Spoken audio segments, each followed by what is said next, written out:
Hello, and welcome to the Worst Movie Podcast. I'm Ade. And I'm Aaron, and this is a podcast where we watch the worst movies ever made in search of a hidden gem. And yes, we did sign this contract willingly. We're both probably starting to regret it about now. Anyway, hope you enjoy this episode.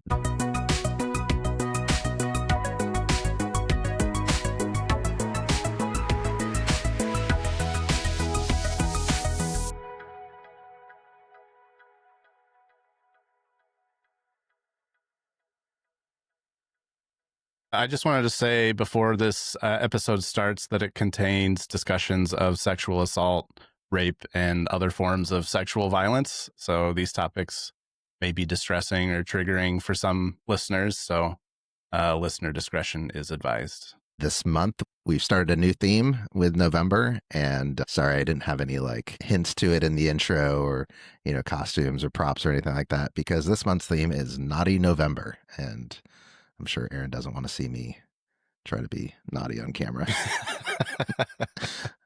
I'd prefer not. Yeah. I should say, Mom, if you're listening, feel free to skip this month. We're covering some of the steamiest movies that had the worst critical reviews. And don't want to talk about these movies with Mom. How about you? Nope. Definitely not. To kick off Naughty November, we're going to cover 50 Shades of Grey. Came out in 2015 and starring Dakota Johnson, her second appearance on the podcast. I streamed this on Netflix. Before doing so, I texted my wife and said, "Hey, can I use your profile for this?" At the end of watching it, not to step on verdict, but I clicked the thumbs down so Netflix wouldn't add it to the algorithm. And then I log into Netflix the next day. There's big, full screen trying to get me to watch the sequel to this. So thanks, Netflix algorithm. If you're not familiar with 50 Shades of Grey, we will post the trailer in the show notes so you can get a idea of what it's about. This movie got 25% on Rotten Tomatoes, 1.8 score on Letterboxd. Aaron, were you surprised to know that this was rated poorly, or did you know that going before we picked this? I was surprised by how poorly it was rated based on how popular it seemed to be, especially the books at the time. I remember them being everywhere, and I knew that they made a lot of money, the movies too.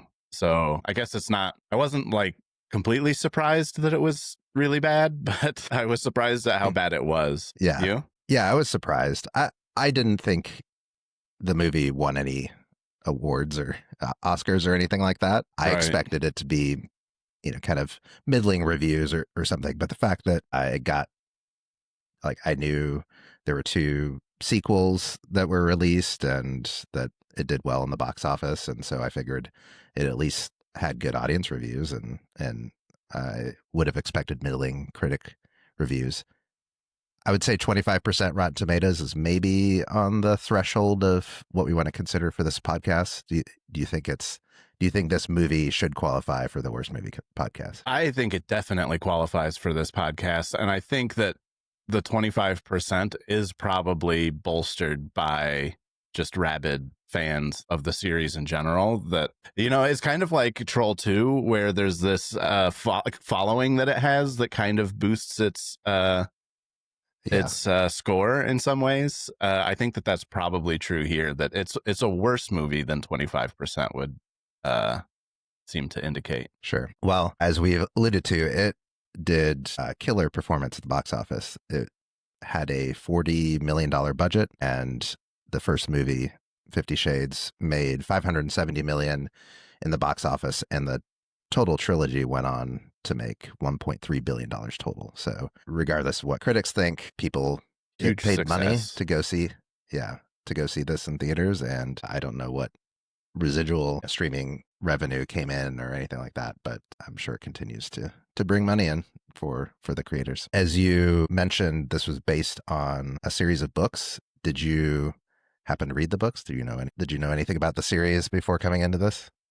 No, I kind of figured this was in the same vein as those Fabio romance novels. Yeah. That you see at the drugstore, that I was never, I mean, that's not my jam. So no, I was not into the Yeah. books. Yeah. Not reading those on the beach or on the airplane. No, not at all. Yeah. I'm not much of a book reader in general, so this was not at the top of my list by any means to get. Yeah. So this isn't going to be one of the movies where you're going to be like, well, actually, the book was better than the film Definitely adaptation. Not. The books might be better. I don't know. I we need somebody to chime in. Critics were harsher on the books than the movie. That's surprising to me. I read some reviews that basically said that the dialogue was better in the movie than in the books. And E.L. James is the author of the book series, and she worked on the movie as well and has co-writing credits for the movie. And I think had a lot of power on set, it sounds like. But I read several things that criticized her ability as an author, which I'm sure she's laughing all the way to the bank on that criticism. I read that they had Patrick Marber come in to do character work for the script. And I don't know who Patrick Marber is, but I looked him up and he seems to be a pretty prolific and well-respected writer, screenplays and theater and things like that.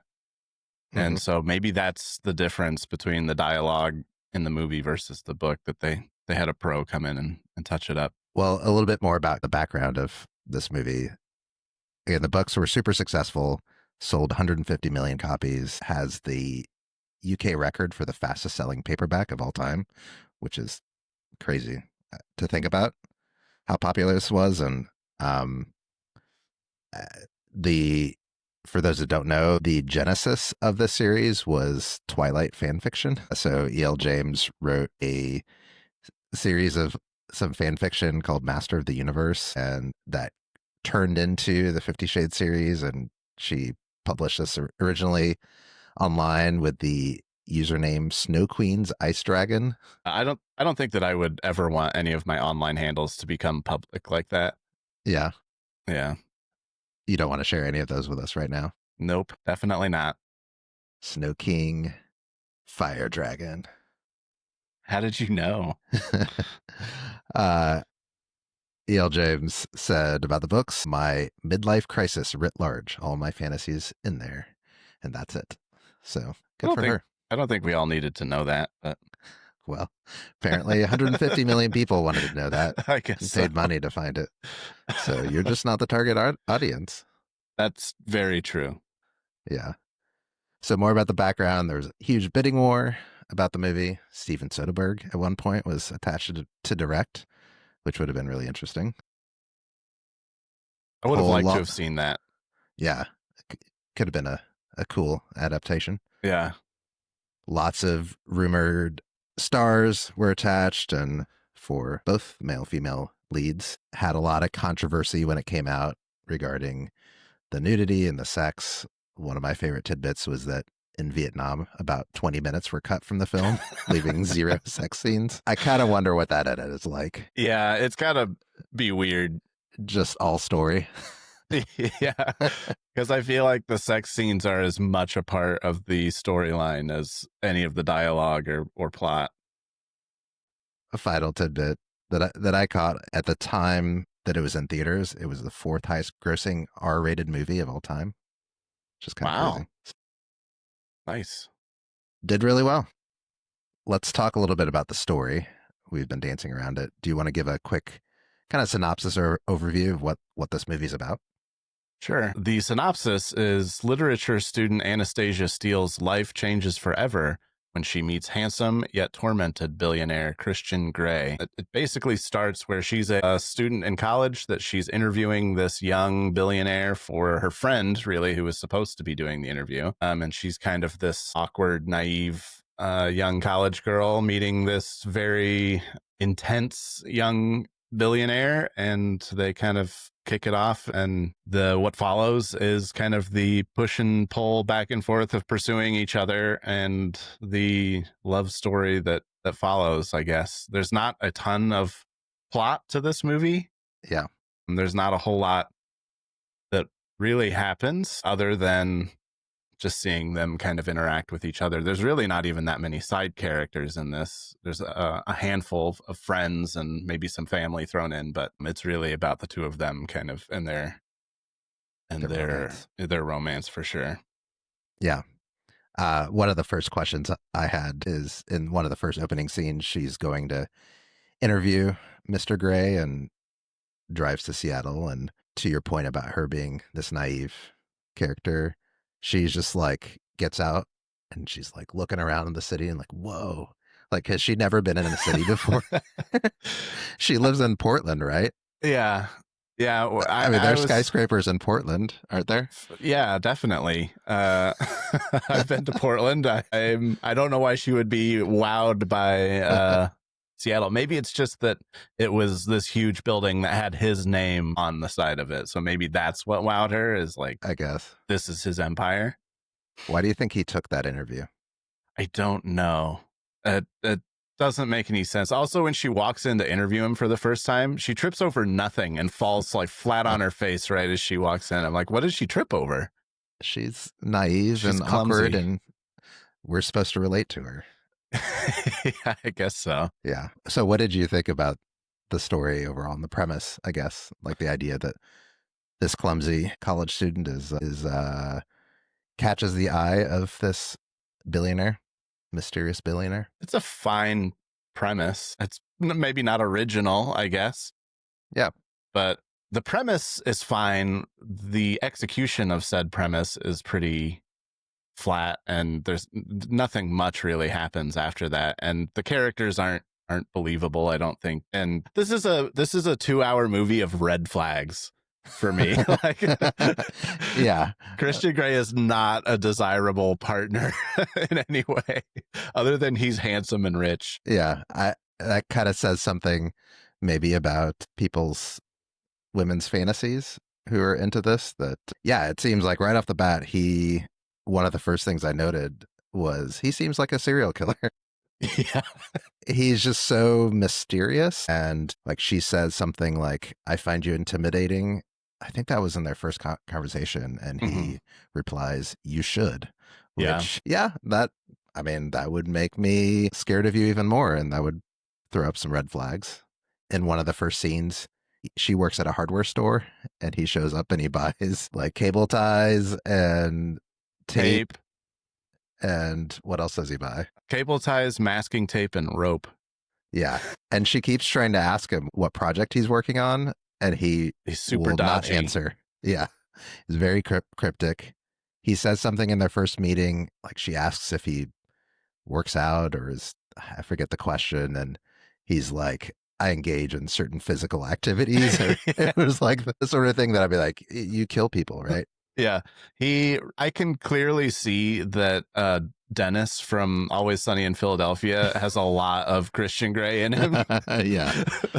He's just this intense guy with serial killer eyes, and he's buying tools from the hardware store that include rope and tape and cable ties. Yeah, that would be my first red flag to get the fuck out. That he won't answer a question straight, and he seems to be a murderer. Yeah, he's very controlling from the start. He flips out when he learns that she's drunk at a bar. Yeah, and shows up to take her away. Yeah, like he flies to another state or something to go get her from the bar.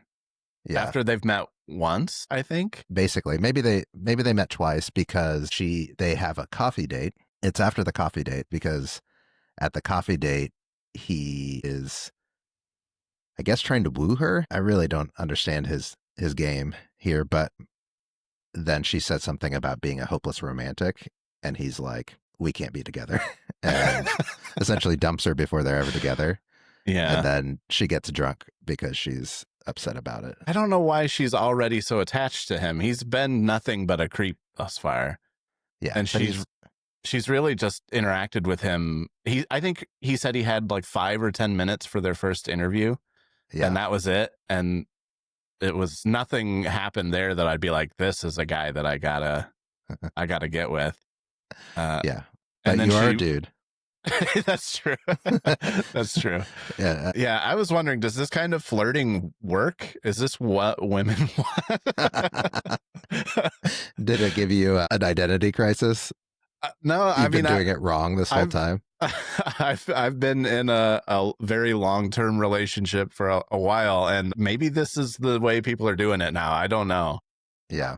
but it was all red flags to me. Yeah. I would creep What myself out if I acted like him. Well, somewhat related, one of the questions I had was, what would life be like if you were that hot? Like, you think it's just completely different? I guess you can get away with this. Yeah. I mean, he is attractive and fit and wealthy, and I don't know, maybe you get away with a lot more. You don't even have to try to pretend to be a normal human being. Yeah, you could just be a robot. I should say I saw a lot of criticism about Jamie Dornan, who plays Christian Grey in this. And mostly the criticism is that he's really stilted and all these attributes that we're talking about. I really liked him in the TV show The Fall, where he does play a serial killer. And so maybe He's got a type. Yeah, some of my serial killer bias maybe came from, that's where I primarily know him from. So I was like, oh, he's playing the character that he played in The Fall. I actually think it kind of works for this movie because the character does seem really troubled. Yeah.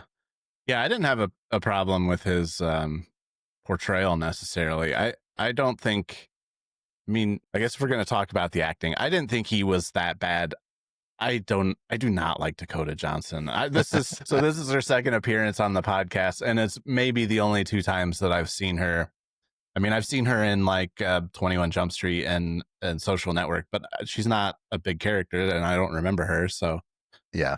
I have no frame of reference. But the 2 movies I've seen her in, she doesn't seem to have any chemistry with anybody else in the movie, and she's just wooden and flat and uninteresting. And he was fine. Like he seemed like he could act if he wanted to. I think the source material was the issue for his character, but they tried to flesh her character out a lot more than they tried to flesh his character out, and she wasn't really capable of making a likable, believable character. I didn't think. Yeah. I thought she did better than she did in Madam Web.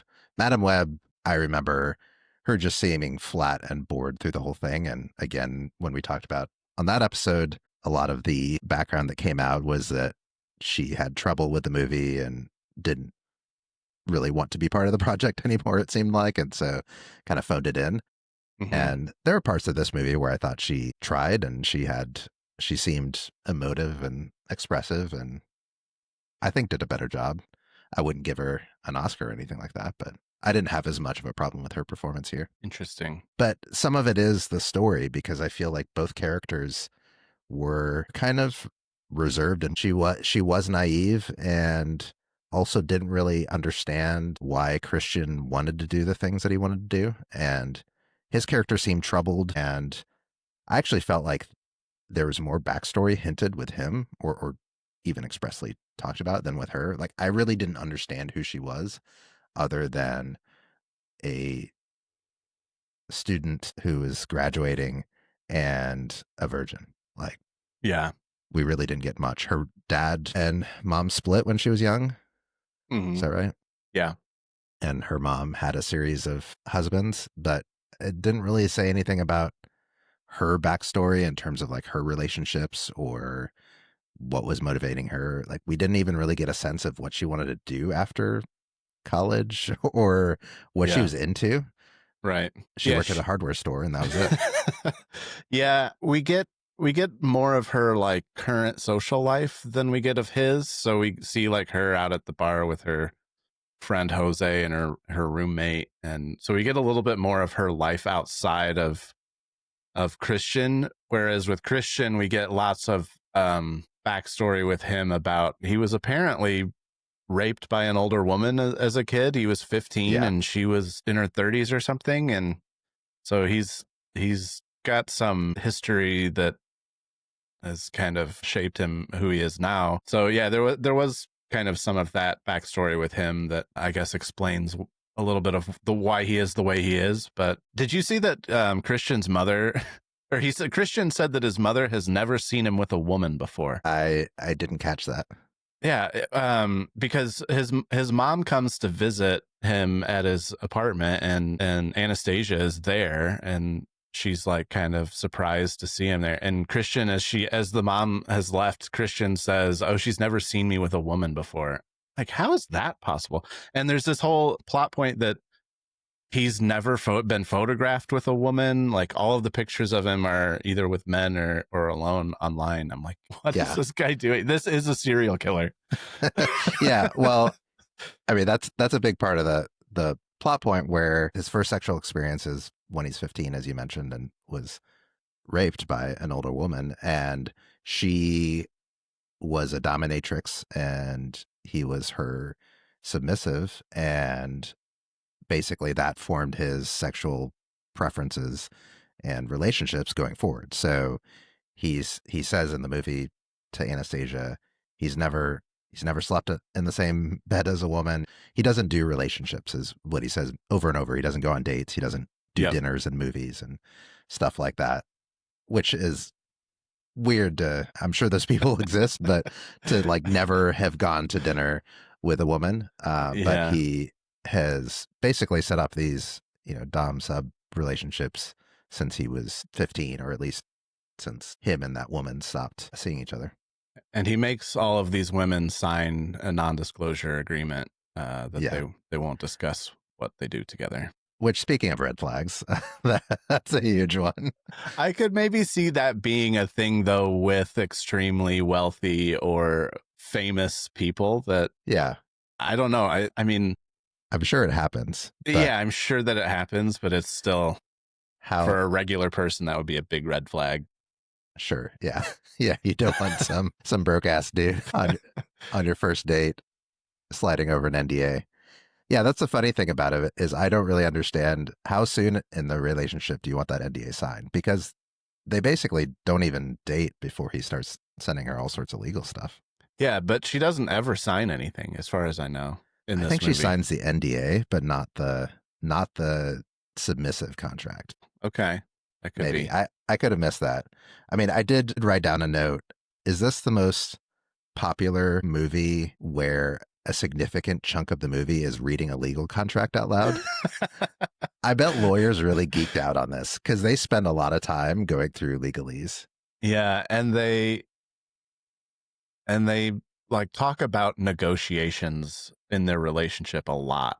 Yeah, there's a whole scene where they are sitting across from each other at a boardroom table and redlining the contract, which I don't know that I've ever seen that in a movie. And I've never read a dom sub contract, but the legalese for the most part seems legit that they're going through.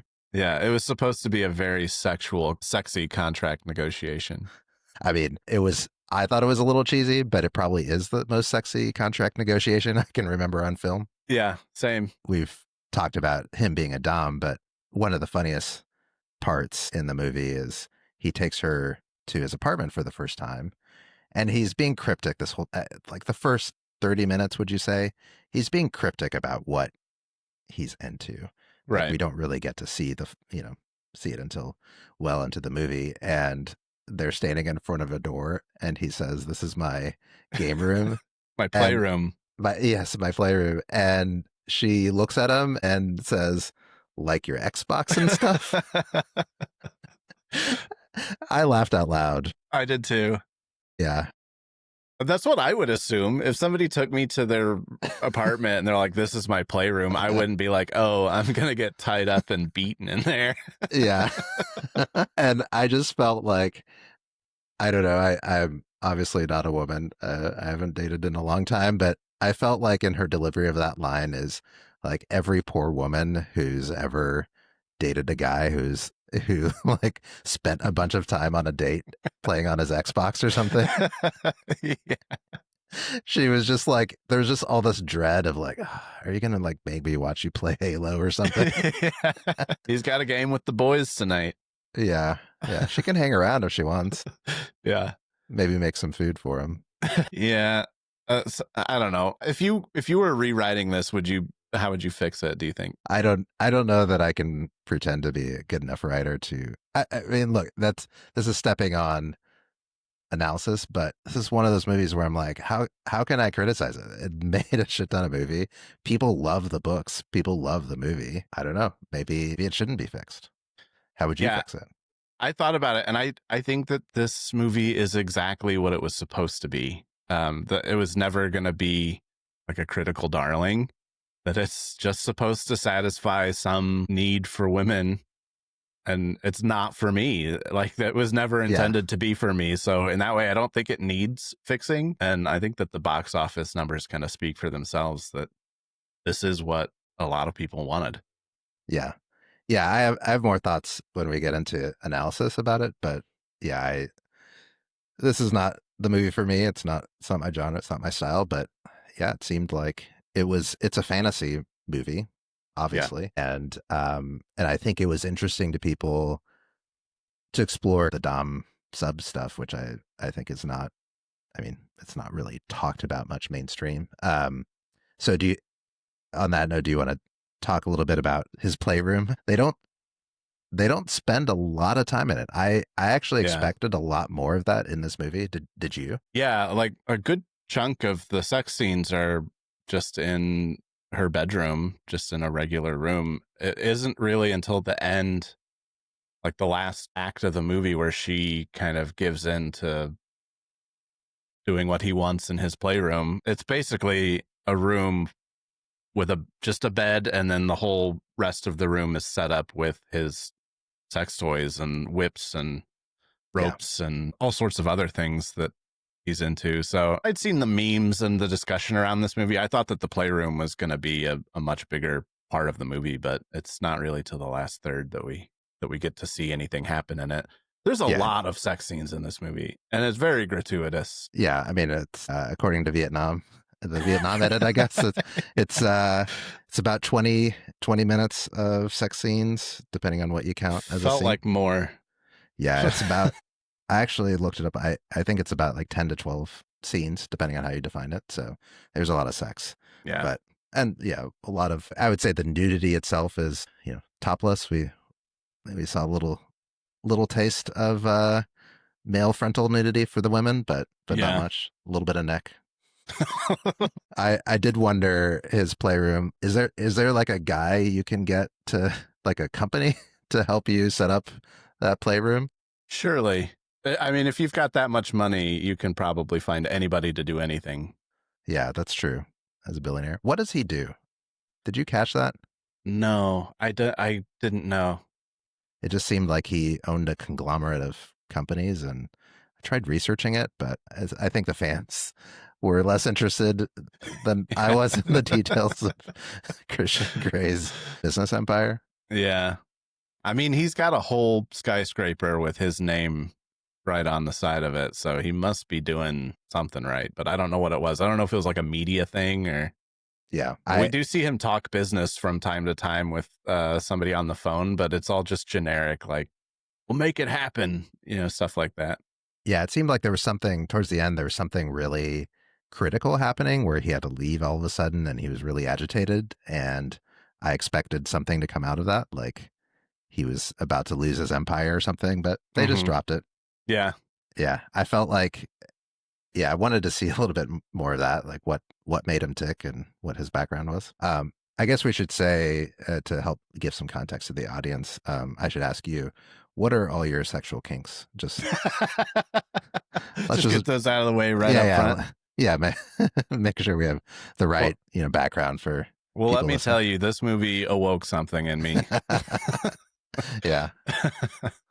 Just kidding. Well, maybe it did for a lot of people who watched. I'm sure that it did, actually. So, yeah, it's the funny thing to me is, she's this naive.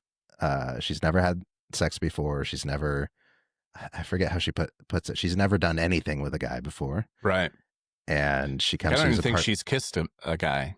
Yeah, that's what it kind of alludes to, and then they don't even really go on a date. He brings her to his apartment and has her signing NDAs. I was just like, imagine waiting to have sex with the right guy, and like this is This is how it starts. Like this is a lot. I feel like it's a little unbelievable that she wouldn't just be overwhelmed by all this. Yeah, and she seemed to imply that this is what she'd been waiting for. This kind of relationship. Like she was waiting for the right guy to come along, and by her going along with it seems to imply that this is what she wanted. Yeah. I mean there is tension through the whole movie about she's not eagerly ready to sign the contract and does want more, and she's trying to change him, I guess, and he's Right. obviously trying to change her because this is so far from what her experience has been.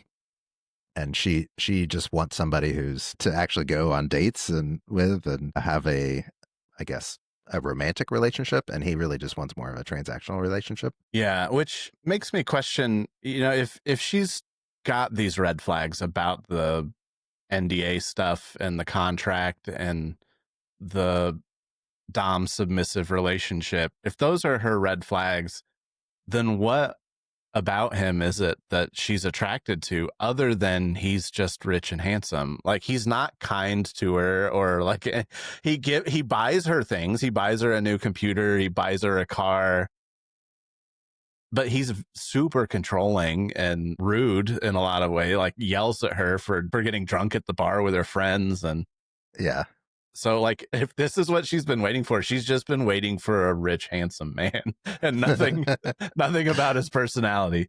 I mean, aren't we all? Yeah, I guess so. I mean, you could easily see a equivalent of this movie targeted towards men, where it's just some hot, sexy woman or whatever that doesn't treat him well and all that. American Pie, Yeah, The Graduate. I mean, list almost every movie ever created. Yeah, that's fair. This is just the flip side of that same coin. How many times did you throw up in your mouth or roll your eyes or cringe in this movie? I mean, this is jumping on analysis. I don't think I threw up in my mouth at all. Did you? No, I didn't throw up, but it was pretty much constant eye rolling. Yeah, through this movie for me. It seemed like every time there was a scene with the two of them, and there was dialogue, I was like, who talks like this? Who is into this? Was there ever a scene where they wasn't one of the two of them in it? That's a good question. I mean, so you're basically just saying you only liked the sex scenes. You wanted the cut where there's no plot. Just I mean, the sex scenes I can understand, but the dialogue and the road leading us up to those sex scenes, I'm like, why is she going along with this?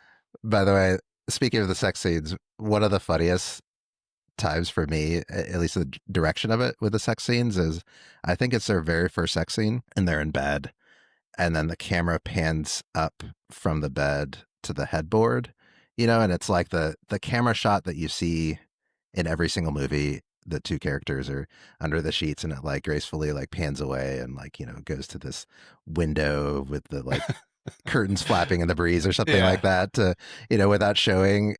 It's implying. Yeah, exactly. Yeah. But here the camera pans up to the headboard and then keeps going to the ceiling where you see a mirror on the ceiling. You see more of the sex scene. I was like, oh, this is what we're in for the rest of the movie. They subverted your expectations. Yeah, they're just like, we're gonna go all angles. I didn't remember that, but that's exactly what I would expect from this movie. Yeah, I wanted to know what happened to his last 15 subs that signed this contract. He said there have been 15 other women. That's a lot to go through. And however, like he's mid 30s, young 30s. Yeah, at most, I think. Like she comments like, "How did you make so much money so young?" Like he's clearly a young guy, right? He's older than her, but he doesn't seem like way older than her. And yeah, I was also like, these women are buried somewhere. Like, he says he's been with 15 women who signed this contract, and that's not a red flag for her either. Like, and she's also only allowed to stay at his house like Friday through Monday or something like that, or it's like half the week. Yeah. I thought that was because he was just really busy with work. which I don't know if I've said this already, but I just feel like, how do you have time for this? This is a lot of work to put into your sex life. Yeah. Yeah. It does seem like a lot of work. Because I want to know what the success rate is too, of how many women did he have to bring back and slide over that contract to say no to get to 15 women that signed it. Yeah, that's probably at least one a year that he's bringing back, assuming he's 35 and he started in his 20s. Yeah. That's at least one woman a year he's doing this with. Yeah, it seems like a lot of effort to, like, and why are the, like, how do you get out of it? These women obviously aren't part of it anymore, so I mean, there's only one way out. Yeah, I guess so. Yeah, I felt like one of my biggest complaints about the movie is I thought it would have been a much more interesting movie if they dug more into his backstory. And I guess I understand it's a fantasy. It's not really like to explore his psyche, but clearly he got messed up. I'm not implying that if you're into being a dominatrix that's messed up, but like him specifically, that character, like he's troubled. He says as much, and they didn't really go into that much. There was really no character arc for either of them. Mm-hmm. There was the tension of their own relationship, but the movie just kind of hinted at stuff and then ended. Yeah. Well, E.L. James, I read that she wrote 3 more books after this from the perspective of Christian. Yeah. That it was just telling the same story, but from his perspective. But the criticisms I read of those books are that it doesn't add anything, and it's mostly just retelling the same thing just to sell the same book again. So even when she tried to tell his side of the story, I don't know that she had a story to tell for Christian, really. So yeah, I don't know. There's not a lot there. Not a lot of substance to these characters. Yeah. Other questions I had, did he put spyware on that computer he gave her? He totally did, didn't he? Oh yeah. That was my first thought, was I wouldn't load anything onto that computer. I also made a note when they're negotiating the contracts. She hilariously asks him what butt plugs are. Yeah. Which should be self-evident, I guess. Yeah, it's in the name. Maybe ask why. That's probably a more important question than what, but he never answers. She never gets the answer. No, she's gonna have to do her own research. Yeah. Like I said, I thought that scene was pretty cheesy. Lots of cheesy dialogue. I wrote a few pieces of dialogue down that I liked. I forget what scene this was from, but this I think was pretty early on. Mm-hmm. Christian says 2 things. I don't make love. I fuck hard. Yeah. I never caught the second thing. Maybe that's 2 things in one. I guess so. Yeah, there are a lot of lines that are like that are very that I felt like as a man, if I tried it, a woman would laugh at me or slap me. Yeah, you'd get the cops called on you. Right. I'm not hot enough or rich enough to pull this off. Yeah. I liked when he said that he was 50 shades of fucked up. I was like, you and me both. Yeah. I like the scene when she walks out of the interview, when she interviews him for the first time, and she comes walking out of the building into the rain, and she looks like she's about to explode. She's like, it looks like the rain is literally, she's going to start steaming when she hits the rain. I noted that too, and I was like, has she never seen rain before either? Because it's after she's in awe of the skyscrapers and she's just like looking to the heavens like, what is this water that has come forth? Yeah, and awakened me. There's nothing really about that interview scene at the beginning where I was like, I would be so blown off, swept off my feet that I need to get out into the rain to cool off. Any other funny moments? I didn't find this movie to be particularly funny. I was just red flagging and cringing the whole time. Like, don't spend any more time with this man. Yeah. I did find it funny when she goes to Alabama or wherever to see her mom, and he shows up there and says he got a hotel room and next door, and she said, "Well, I hope you'll be comfortable in it." Yeah, I did like that line. She's got Yeah, some sass to her. yeah. See, I felt like she was, and she delivered those lines well, I thought. Yeah, but those were like one-liners. She didn't have a scene where she was like powerful in the scene or anything. Like, Yeah. By the way, speaking of red flags, I don't know if this is a red flag really, but would you do that glider plane thing, no. the sailplane I mean, I would with do no it. engine? Yeah, I would do it just if we're gliding, but he was doing like barrel rolls and stuff. And I was nervous just watching it. I'm like, I know that this is a stunt for a movie and it's going to be fine, but it made me nervous watching that thing roll over. I would have thrown up. I would not get in that thing. No, I've always wanted to do like those ride alongs with the Blue Angels or whatever, where they take you up in a jet and do flips and barrel rolls and stuff. But I do think I would pass out and throw up at the same time. Maybe it was a metaphor for her just giving in to. She's head over heels. Why isn't it heels over head? Yeah, your head is always over I'm your always heels. head over heels. Well, you're just a romantic at heart. I guess so. I don't do romance. I fuck hard and play Xbox. Yeah. How awkward was this viewing experience for you? And did you have to wait till the middle of the night when everyone's asleep? Or? Yeah, I mean, Kelly knew that I was going to watch it, so I did prepare her. It wasn't like she just walked in on me watching 50 Shades of Grey 10 years after it was in the theaters. Yeah, alone in the basement with the lights off. Yeah, one of my kids was like messing around in the kitchen. I was like, I should make sure the volume's turned down because that would be a little weird. But I feel like my kids are pretty oblivious to what I'm watching most of the time anyway. They have headphones on or something. How about you? Did you watch it alone? I did watch it alone. I watched it kind of late after Amanda had gone to bed, so I didn't finish this in one night. Yeah, I couldn't do it. So I watched maybe the first 3/4 kind of in the middle of the night and then finished it the next day. But yeah, Amanda knew what I was watching, and so it wasn't uncomfortable for me. I don't have kids or anything, so yeah, it was fine. I was just in my office watching it. Could you imagine seeing this in theaters? I talked to Amanda about that, and she was like, why would anybody want to go into public to watch this with other people? Which I guess is the same for like those dirty movie theaters that were in Times Square back in the 70s and stuff. But like, I don't get the appeal of that, especially now when this type of thing is readily available on your phone in your pocket. You don't have to go to a theater to get this kind of, I mean, it's basically softcore porn. Yeah. At least 20 minutes of it.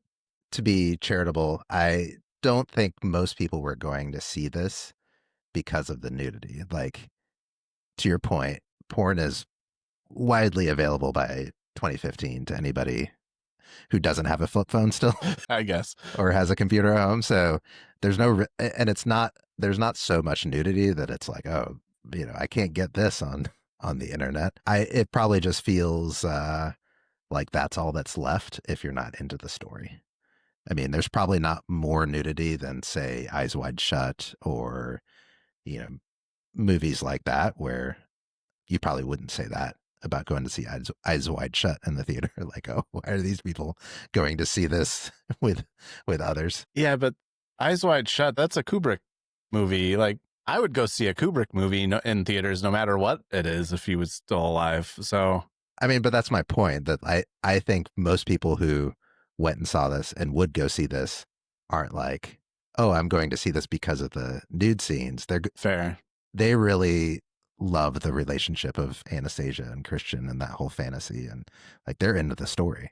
That's why they read the novel. You're not reading the novel. But how? If the novel dialogue is worse than what's in the movie, what story is there other than the sex parts? I mean, it's just not for you. You just can't relate. That's the that's the thing. I guess so. If the only thing you're left with is the nudity, then yeah, you're not going to go see that in the theaters. It's not even like Dakota Johnson wasn't a well-known. This was her breakout role in this, and I don't know how popular he was. Like, it wasn't like it was some well-known actress that you're like, oh, I'm going to go see it because she's in it naked. It was like...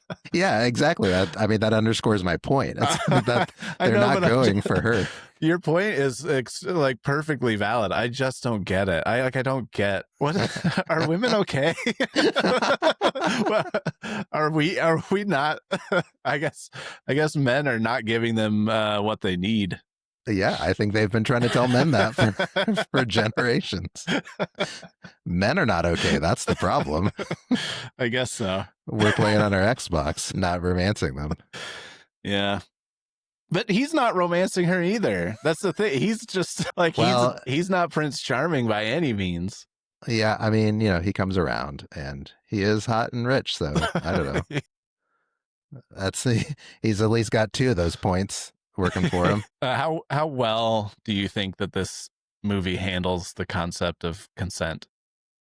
I mean, considering it's supposed to be romantic, or maybe not romantic, but about a relationship.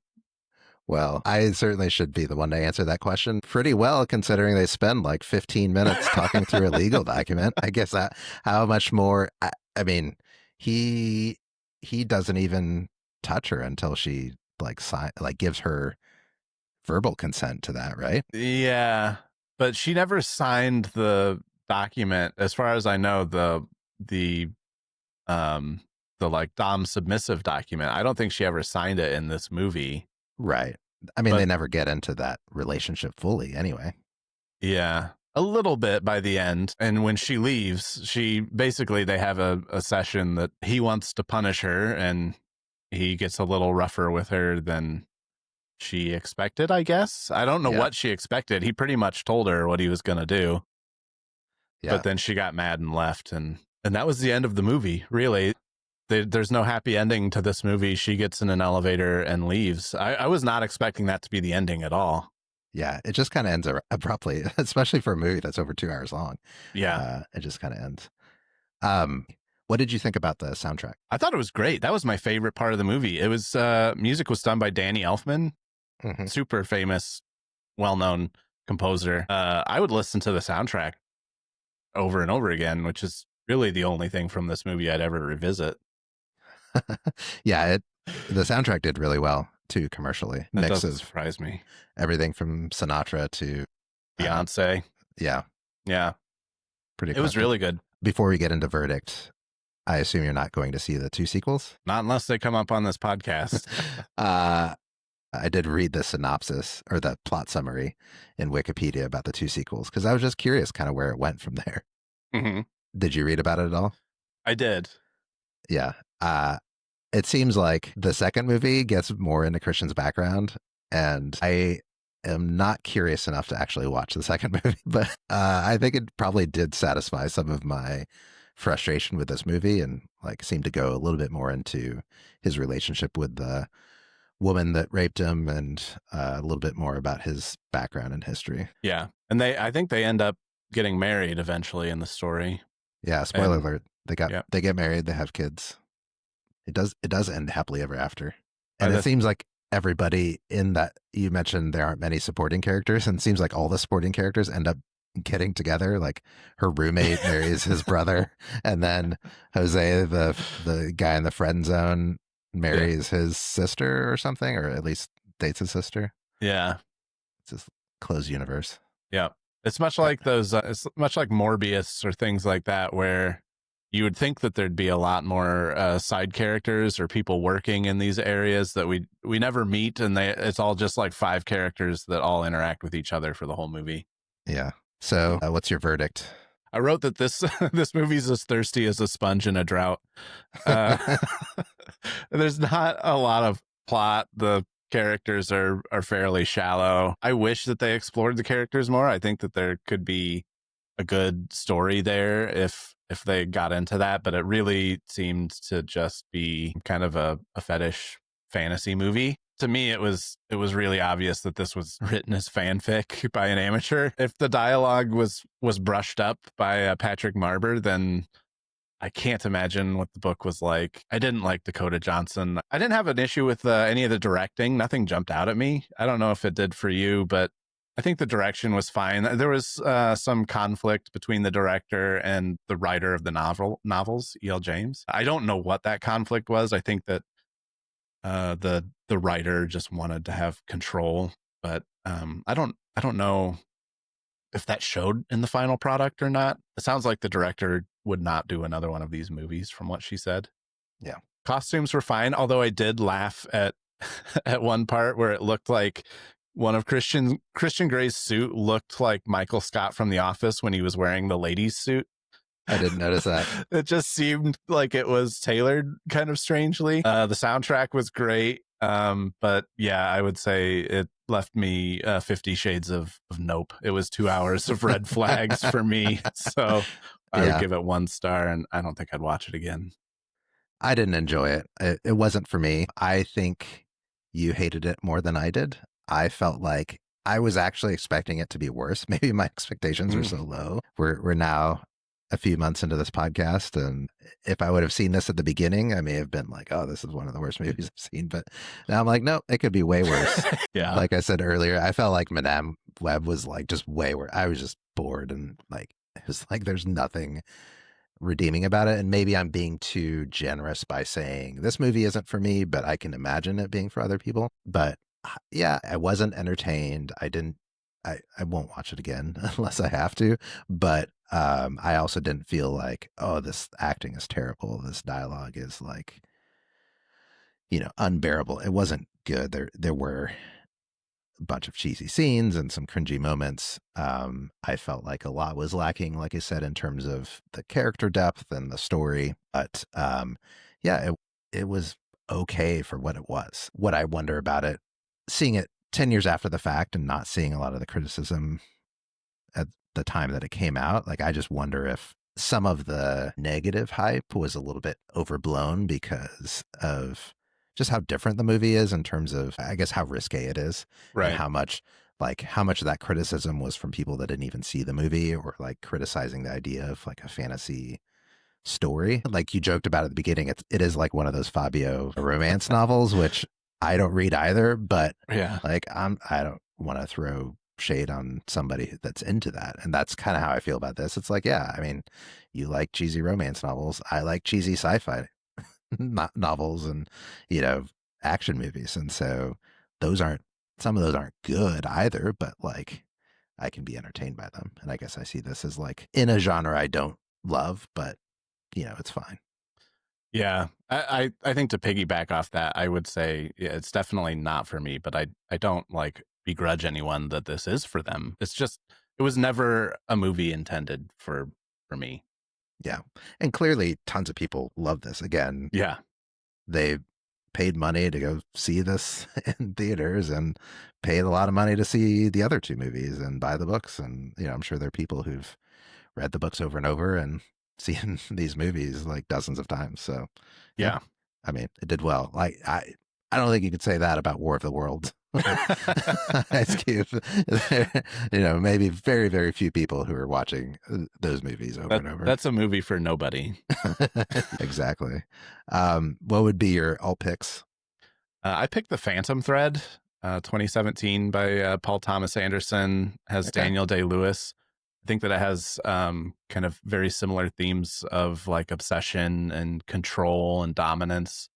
Yeah. From a successful older man over a younger kind of passive or naive woman. And then over the course of the movie, I don't want to give anything away, but the woman becomes kind of a negotiator of power in the relationship itself. So I thought it was thematically really similar to this. It's just, I thought it was kind of more palatable for a general audience.